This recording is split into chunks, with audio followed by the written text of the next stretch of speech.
एक घर के खून को बांट दिया करते हैं। मुझे क्षमा करें, बात सच है, गलत नहीं है, छोटी है लेकिन सच है। ऐसा क्या जीवन में घट गया तुम्हारे?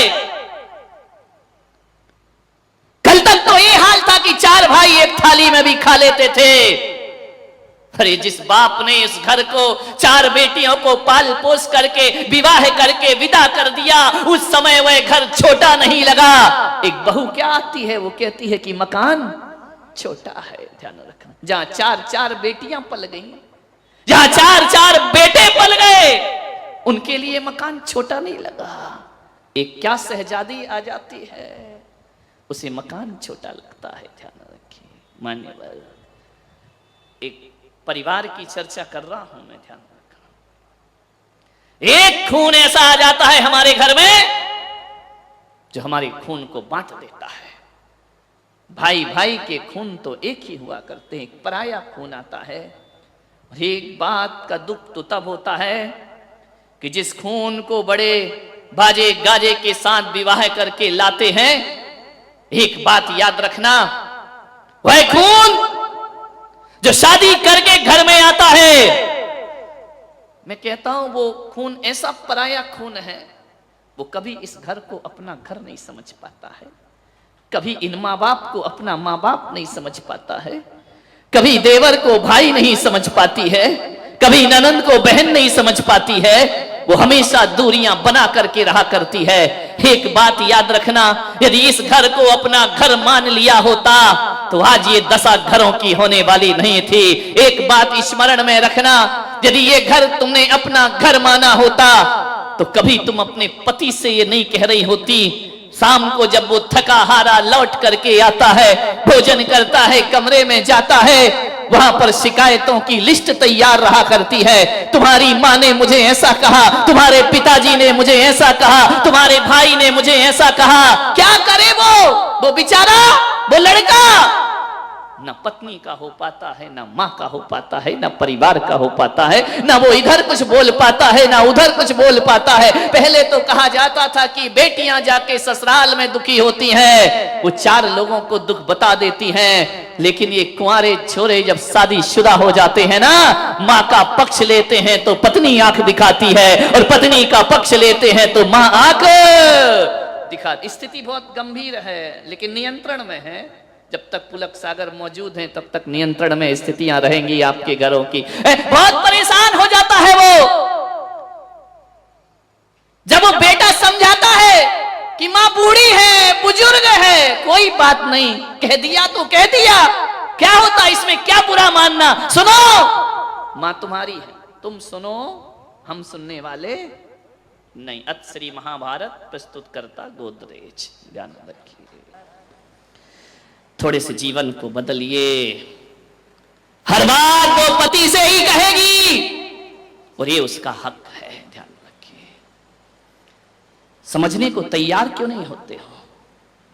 उसकी जिंदगी का मजिस्ट्रेट कौन है, उसके जिंदगी का जज कौन है? पति के लिए ही वह शादी करके आती है। ध्यान रखिए मान्यवर, मां की पीड़ा ये होने लगती है कि अब बेटे पर बहू का कब्जा होने लगा है। दर्द केवल इतना है कि बेटा हाथ से गया, बेटा क्या करे बेचारा। अब शादी के बाद भी तुम्हारे साथ शॉपिंग करने जाए क्या?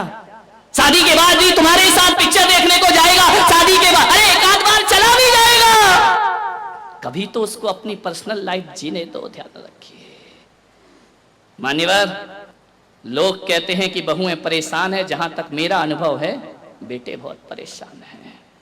यदि अपनी पत्नी की बात वो मां से शेयर करता है, पत्नी का पक्ष थोड़ा सा मां के सामने लेता है, तो मां कहती अच्छा 4 दिन की आई जोरू का, बेचारा करे क्या सुन सुन के। यदि पत्नी का पक्ष ले लिया तो जोरू का गुलाम होता है, और पत्नी की ना सुने तो पत्नी कहती है अभी तक मां की उंगली पकड़ के चलोगे, बड़े कब होगे तुम। ध्यान, क्या स्थिति बन जाती है उसकी। पहले घर में आता था, दुकान से हंसता था, मुस्कुराता था, खुश होता था, अब आता है इधर पत्नी का मुंह बना है, उधर मां की त्योरी। चढ़ी, कैसा जीवन बना दिया, कैसा नरक में जीवन बना दिया। एक माँ को यदि कोई भय है तो केवल असुरक्षा का भय होता है। उस असुरक्षा के भय में वो अपने शक करती है अपने बच्चे पर, और अपने भविष्य की सुरक्षा के लिए बहुओं से अत्याचार प्रारंभ। तो भय क्यों है आपको? आप क्यों सोचते हैं कि हमारा बेटा पराया होगा? नहीं मेरे भाई, और यदि तुम्हारा बेटा पराया हुआ है तो इसकी जिम्मेदार भी तुम ही हो, बहू नहीं है, ध्यान रखना। 25 साल में 20 साल में तुम उसे इतना प्यार नहीं दे पाई। 20 साल में तुमने क्या संस्कार दिए हैं कि 20 साल जिसने मां से प्यार किया और 1 साल में पत्नी से प्यार करने लगा। ध्यान रखना, कमी तुम में होगी, ध्यान रखना। थोड़ा अपने दिल को बड़ा करिए। क्या करे माताएं भी, पड़ोस में एक से एक ट्रेनर बैठे हुए हैं, एक से एक सलाह देने वाले। अरे सुना, बोले क्या? बोले बहू आ रही है ना? बोले हाँ, ज्यादा सिर पे मत चढ़ाना। धत तेरे की, घर उसका, बहू तेरे पेट में क्या हो रहा है ज्यादा सिर पे? आजकल यही होता है, मंदिरों में पद्म पुराण नहीं पढ़ती है, बुढ़िया पुराण ज्यादा पढ़ती है। कोई नहीं पढ़ता मंदिर में, महापुराण पढ़ रहा हो, खुला तो शास्त्र रहता है, बातें कोई और चलती रहती हैं। यहाँ शास्त्र खुला है, वहां दो बैठी हैं। अब हालत तो बहुत खराब है मंदिरों के, मैं देखता हूँ। लोग कहते महाराज आप मंदिर में ज्यादा क्यों नहीं ठहरते हैं? मैंने कहा सिवा धर्म के और सब कुछ मंदिर में मिला करता है, इसलिए मेरा मन ज्यादा। बैठी थी, मैं जाके दर्शन कर रहा था, 2 अम्माएं बैठी आपस में बात कर रही, शास्त्र खुला ही पड़ा है, मंगलाचरण किया है, आगे का एक अक्षर नहीं पड़ा है, शास्त्र खुला है। उसने कहा क्यों, तेरी शादी हो गई क्या लड़के की? बोले हो गई। अरे बोले तूने मुझे तो बुलाया नहीं। पुराण कौन सा रखा? पद्म पुराण। और पढ़ा क्या जा रहा है? बुढ़िया पुराण। ध्यान रखिए। बोले तूने मुझे, अरे अम्मा जी क्या करूं, नहीं भूल पाई, कार्ड तो भेजा था नहीं हुआ। अरे आजकल हमने कार्ड छपाना बंद कर दिए, अब तो मोबाइल में ही मैसेज। अरे तू भी पागल हो गई, मैं कभी मोबाइल देखती हूँ क्या? अब देखो पुराण कौन सा खुला है? रामचरित्र खुला है, रावण का चरित्र पढ़ा जा रहा है। मान लो कि बोले कैसी शादी हुई? बोले शादी तो अम्मा जी इतनी बढ़िया हुई, इतनी तारीफ करी। बोले एक बात बता, कितना मिला है? देखो तेल जले तेली का दिल जले। अब तुझे क्या मतलब कितना मिला है कितना नहीं मिला? अरे कुछ लाइए दहेज महेज। बोले नहीं, मैंने ज्ञान गंगा महोत्सव में पुलक सागर के प्रवचन सुन लिए थे और मैंने कह दिया था आज के बाद दहेज नहीं लूंगी। अरे तेरी मती मारी गई, तू भी महाराजों की बातों में लग गई, ना उनके आगे कोई, ना बाबा जी की बात में लग गई तू भी। बोले कुछ नहीं मिला? बोले नहीं। बोले धत तेरे की, हीरा सा लड़का, शब्द देखो अनुप्रास अलंकार, हीरा सा लड़का कौड़ियों के भाव में बेच। जब इतना हीरा सा था तो तूने अपनी बेटी क्यों नहीं देती? ध्यान रखा, मत फूको किसी के घर, ऐसी ट्रेनिंग मिलती है, कान भर दिए जाते हैं और एक हंसता खिलखिलाता घर बिखेर दिया जाता है। ध्यान रखिए, महिलाओं से मेरा निवेदन है, मंदिरों में बैठकर केवल धर्म की बातें होना चाहिए, मंदिरों में बैठकर धर्म कथा होना चाहिए। इसकी बहू नहीं आई, उसका बेटा नहीं, आदमी भी कौन से कम है, ये भी कोई दूध के धुले नहीं है। ध्यान रखना, इनसे यदि पूछ लो कि वेदी पे कौन कौन से भगवान है तो नाम नहीं मालूम होगा, पूछ लो कि किस भगवान का कौन सा चिन्ह है तो तुम्हें नहीं मालूम, लेकिन ये मालूम है कौन की बहू आ रही है और कौन की बहू नहीं आ रही है। कल नहीं आई, आज नहीं आई, कहां गई? धत तेरे की, क्या देखने जाते हो मंदिर में? मंदिरों को अपवित्र मत करिए मेरे भाई।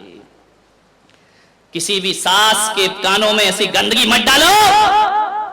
मेरी सभा में बैठे तो एक एक महिला एक संकल्प करे कि कोई यदि हमारे घर की बुराई या बहू की बुराई करेगी तो कहना मेरा कान डस्टबिन नहीं है, ये गंदगी डालना है तो कहीं और जाकर के डाल, मेरे हंसते खिलखिलाते घर पर बुरी नजर मत लगा। ध्यान रखिए, तुझे क्या लेना देना दहेज मिला कि नहीं मिला, कौन सा तेरे घर में आ रहा है, लेकिन आग लगाना उनका काम है। एक मंथरा ना होती तो राम को वनवास नहीं होता मेरे भाई, ध्यान रखना।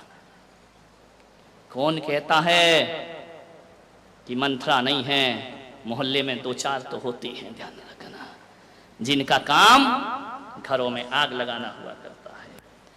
मान्यवर मैं आपसे निवेदन कर रहा हूं, मेरे कहने का मतलब ये नहीं है कि हर बहू अच्छी होती है, कभी कभी ज्यादा स्वतंत्रता का भी नाजायज फायदा उठाया जाता है, लेकिन किसी एक को देख करके सब बहुओं को गलत कहना, ये हमारी नासमझी हुआ करती है। ध्यान रखें।